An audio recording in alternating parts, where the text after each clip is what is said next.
Bonjour à tous et bienvenue sur Go to the Moon. Aujourd'hui, on plonge dans le monde fascinant de l'argent, ce métal précieux qui fait vibrer les marchés.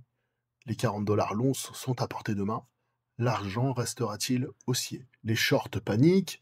Quelles opportunités pour 2025-2026? Je vous présenterai aussi mes deux minières juniors préférées dans cette vidéo. Petite mention spéciale à Jérôme Powell.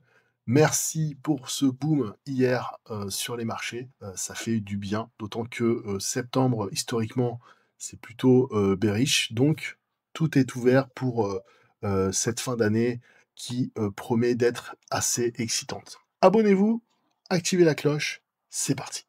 Bonne chance. Bonne chance. Alors l'argent, c'est bien plus qu'un métal brillant.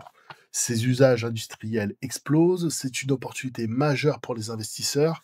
D'abord, les panneaux solaires. Avec la transition énergétique, on a une demande d'argent qui représente environ 20% de la consommation mondiale en 2024 et ça continue de grimper. Les objectifs de neutralité carbone d'ici 2050 vont continuer à doper cette demande. Et ensuite, on a des data centers qui, avec l'essor de l'intelligence artificielle et du cloud computing, qui font exploser la consommation d'argent pour les câbles, les connecteurs, les circuits, grâce à sa conductivité inégalée. Notamment, par exemple, dans les dispositifs NVIDIA, vous avez une consommation d'argent qui est assez importante. Pas exceptionnelle, mais assez importante. En 2025, les data centers pourraient représenter 8% de la demande mondiale d'électricité. Et donc, ça représenterait une part croissante de demande d'argent. Et enfin, l'argent brille dans les batteries, les dispositifs médicaux et, bien sûr, dans les pièces et les lingots pour les investisseurs. Avec un déficit d'offres de 182 millions d'onces en 2024, les prix pourraient s'envoler si la demande reste forte. Sachant que les prix se sont déjà envolés. Ça a déjà commencé à monter très fort. L'once d'argent à 40 $, c'est assez important. Mais attention, l'argent fait face à des obstacles qui pourraient freiner sa consommation mondiale, notamment dans les panneaux solaires. Quelles sont les menaces principales? Ça va pas vous étonner, on a les droits de douane de Trump. Alors, effectivement, Trump a imposé des droits de douane élevés. Au plus haut, c'est monté à 125% pour la Chine. Effectivement, il y a eu un moratoire qui a été de 90 jours, qui a été prolongé de 90 jours supplémentaires jusqu'au 10 novembre 2025, le temps que les négociations entre les États-Unis et la Chine aboutissent. Donc ça offre un répit pour les importations solaires, ça soutient temporairement la demande d'argent, mais on a quand même des incertitudes post-négociation qui persistent, surtout si les tarifs élevés reviennent. La Chine produit 80% des panneaux solaires et elle est en surcapacité, selon Foreign Affairs. Ce qui est important aussi de savoir, c'est que l'administration Trump a coupé les financements de pas mal de projets basés sur des énergies renouvelables. On a déjà un shift aux États-Unis sur ces biens-là. Et on a aussi le volet innovation technologique. Le cuivre, c'est une alternative à l'argent dans les panneaux solaires. L'argent domine grâce à sa conductivité exceptionnelle, mais le cuivre est 10 fois moins cher. Et des prototypes de cellules solaires à base de cuivre montrent des rendements proches selon des études récentes.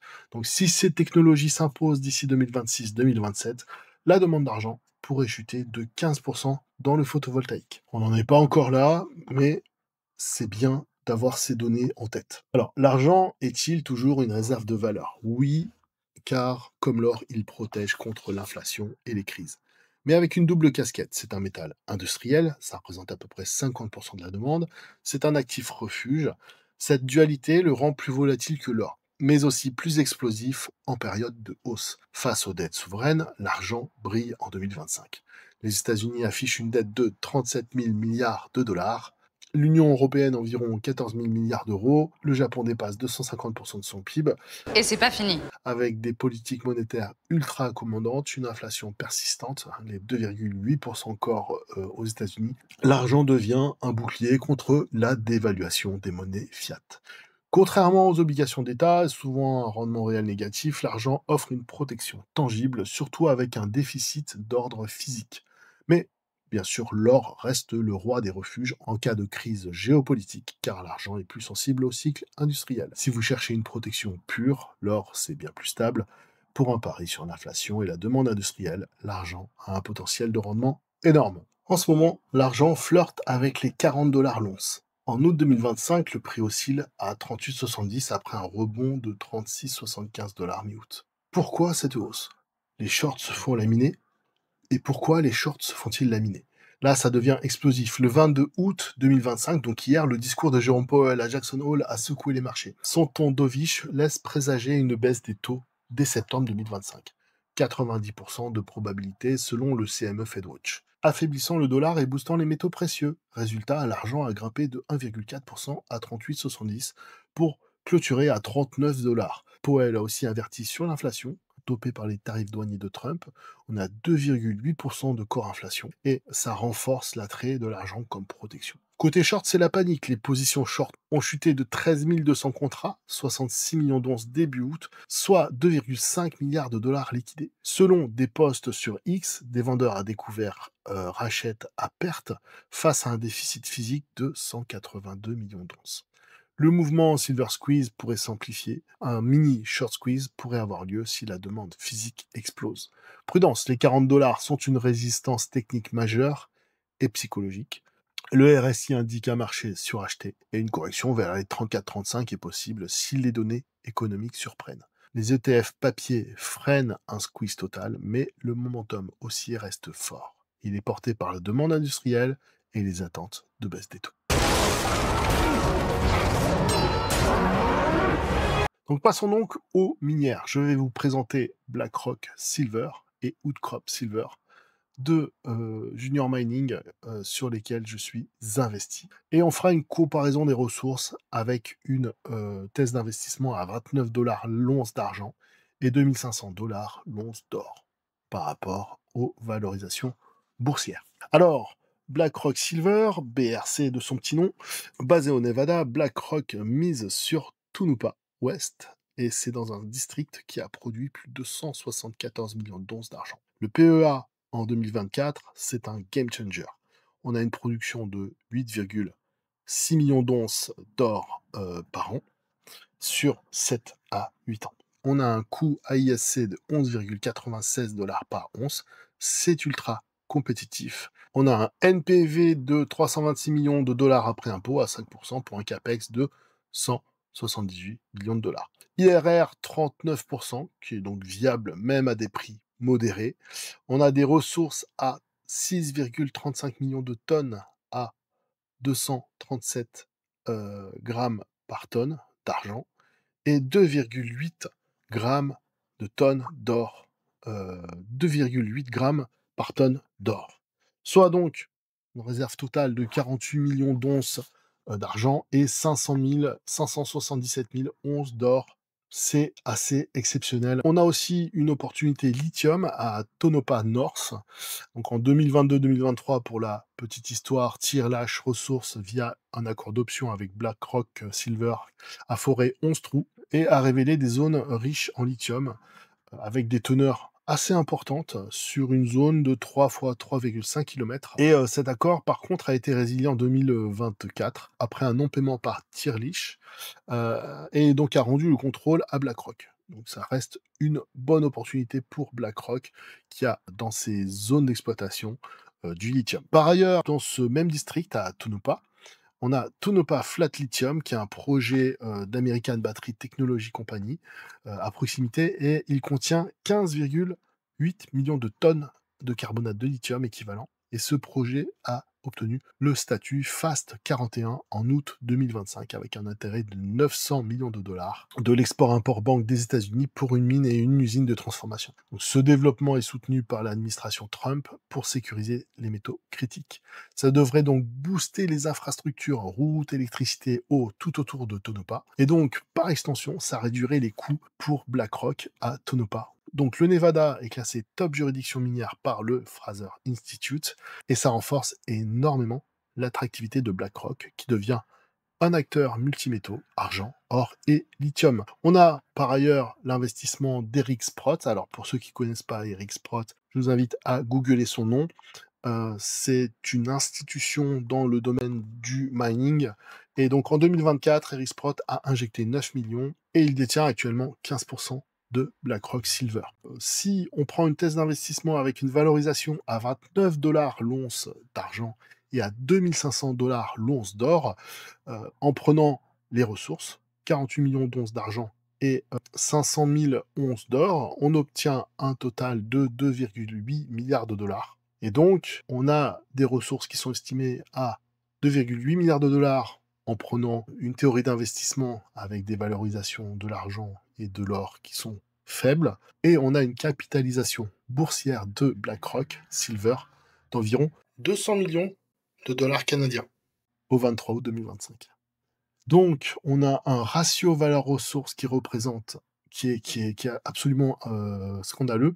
La capitalisation représente 3,2% de la valeur brute des ressources, et ça suggère une sous-valorisation massive.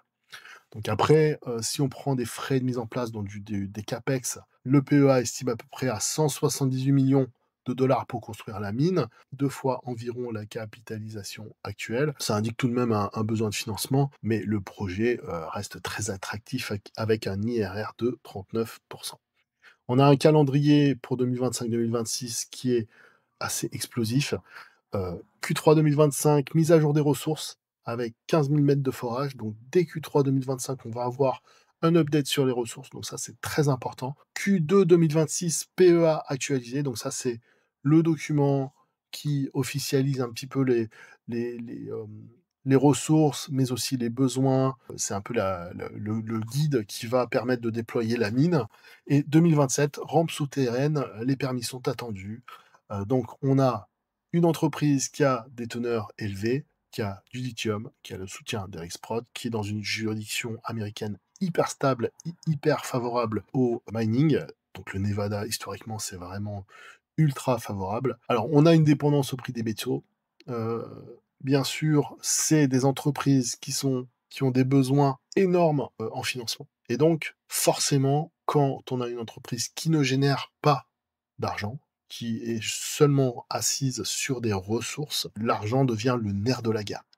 Donc, si l'argent devient moins cher via la baisse des taux, pour les juniors mining, ça devient plus facile d'obtenir des financements et donc, par extension, ça permet d'avoir des projets qui sont beaucoup plus fiables. So we as a central bank, we have the ability to create money. On va passer à Outcrop Silver. Donc Outcrop Silver, c'est une entreprise canadienne qui opère en Colombie, à Santa Ana. Et c'est une pépite avec des veines à 6000 grammes par tonne. C'est complètement hallucinant. C'est des concentrations qui sont les plus hautes au niveau du monde, hein. On a des estimations en 2023 de 1 million de tonnes à 614 grammes, quasiment 1 million de tonnes à 435 grammes en moyenne. Et donc, on a une réserve de 37,6 millions d'onces d'argent au total. Outcrop fort à peu près 24 000 mètres pour viser des ressources à 100 millions d'onces d'argent. On a aussi un investissement d'Erixprod. Décidément, ce gredin est partout. Et via des placements privés. Donc on sait qu'il a investi beaucoup, un investissement très très important sur cette minière. Alors, on a une valorisation des ressources pour Outcrop Silver, donc on reste sur notre thèse d'investissement à 29 $ l'once d'argent, 2500 $ l'once d'or, avec un scénario plutôt défensif. Et donc on a une capitalisation pour les ressources qui atteint à peu près 1 milliard de dollars. On a une capitalisation boursière de 40 millions de dollars canadiens. Donc forcément, on a une capitalisation qui représente 3,7% de la valeur brute des ressources. C'est assez impressionnant. On n'a pas encore de PEA pour ce projet, mais grosso modo, pour un projet similaire avec des mêmes teneurs, on aurait un CAPEX estimé entre 100 et 150 millions de dollars pour aller ouvrir la mine. Alors, c'est le premier défi de tous ces projets, c'est d'obtenir du financement. Quand on a des entreprises qui ne gagnent pas un copec, qui dépensent beaucoup d'argent pour aller creuser des trous pour évaluer des potentiels de ressources. Donc attention, les juniors, c'est très risqué. N'y investissez que si vous êtes convaincu que vous avez fait vos devoirs concernant le management, très très important. Googlez les noms des CEO des entreprises, regarder qui sont les actionnaires de ces minières, et cetera, et cetera. Hyper important, notamment dans les entreprises qui font de l'exploration et du développement. C'est des entreprises qui gagnent pas d'argent, donc du coup qui sont en perte, donc du coup qui sont très, très, très risquées. Attention et bien sûr, on n'est jamais à l'abri d'une dilution, Je dissous donc ce soir. pour les minières. Pour les entreprises qui produisent, c'est complètement différent et ça, on pourra en parler, dans une prochaine vidéo.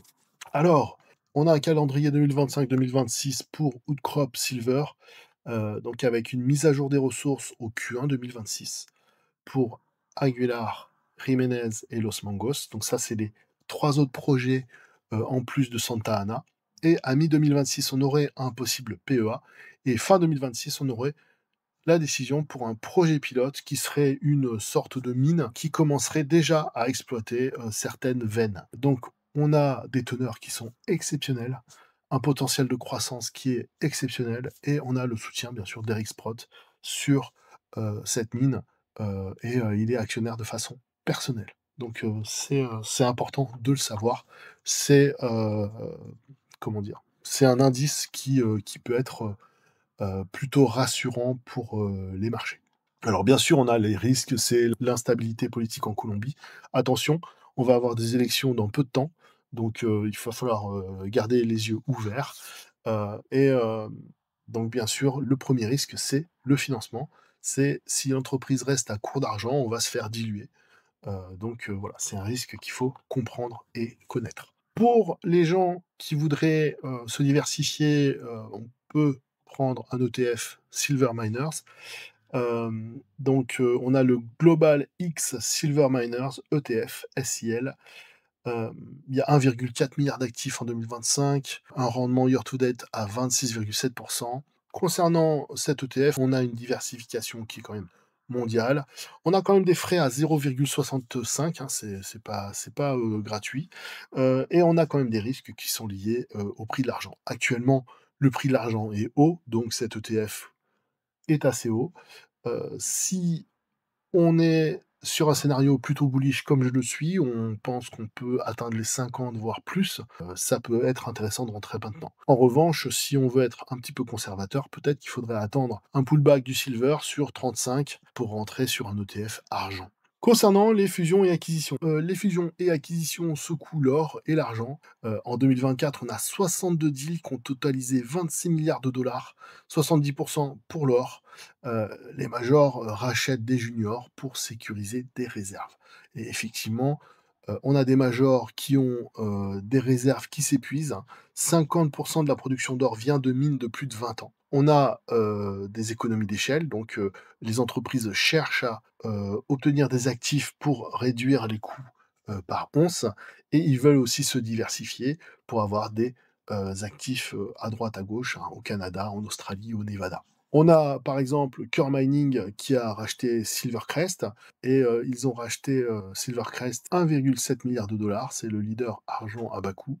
Torex Gold qui a racheté Rena Silver pour 26 millions de dollars, c'est de l'argent au Mexique et au Nevada. Northern Star qui a racheté Degré pour 3,26 milliards de dollars et c'est de l'or en Australie. Les fusions-acquisitions resserrent l'offre, soutiennent les prix. On a des primes quand même qui sont entre 41 et 71%, montrent la confiance dans les prix hauts. Et donc BlackRock, par exemple, et Outcrop Silver, avec leurs projets à haute teneur, sont des cibles potentielles. Qui sera le prochain? Dites-le moi en commentaire. J'avais, par curiosité, demandé à Grok quelles étaient, selon lui, des entreprises qui pourraient être la cible de, fusion-acquisition et il m'avait sorti Alamos, qui, serait, la cible de rumeurs de fusion-acquisition. Alors, j'ai regardé, la valeur et je l'ai trouvé quand même très, très cher. J'ai préféré, passer mon chemin et me positionner sur d'autres, minières. Alors, les perspectives 2025-2026, l'argent reste porté par la demande industrielle. On a un gros déficit d'offres. Les analystes prévoient que l'argent va rester entre 38 et 40 dollars fin 2025. On a un scénario haussier à 50 dollars. Et si les taux baissent, hein, pour de vrai, on a une fourchette pour 2026 entre 34 et 52 dollars. BlackRock pourrait exploser avec Tunupa West, mais aussi grâce au lithium. Outcrop vise les 100 millions d'onces d'argent et un PEA en 2026. L'ETF argent superformera si l'argent grimpe. Les fusions-acquisitions feront des juniors des cibles juteuses. Attention, il peut y avoir des corrections techniques, il peut y avoir des ralentissements économiques. Diversifiez-vous, soyez prudents. Faites vos propres recherches, c'est très important. Ne prenez pas ce que je vous dis pour argent comptant. Je ne suis pas un conseiller, je suis un simple particulier qui se passionne pour l'investissement. Et donc voilà, pour l'argent, les 40 $ l'once sont en vue, les shorts paniquent, les fusions-acquisitions chauffent, l'argent protège les gens contre les dettes souveraines. BlackRock brille, Outcrop fait saliver plus d'un investisseur. Certaines juniors sont encore sous-valorisées. Dites-moi en commentaire si vous croyez à un short squeeze, quelle minière sera rachetée. Notez que je suis aussi actionnaire de Mineros, Abra Silver, Newmont, Jaguar Mining et Kimbaya Gold Inc. Je suis actionnaire de Kazatomprom, ça c'est un producteur d'uranium, et je suis exposé au cuivre via un ETF, Copper Miners. J'ai commis une vidéo sur le cuivre, 2 vidéos sur l'or, n'hésitez pas à les consulter, et n'hésitez pas à vous marrer quand je dis que l'or à 2008 $ l'once, ça serait super. Likez, abonnez-vous, activez la cloche, à bientôt.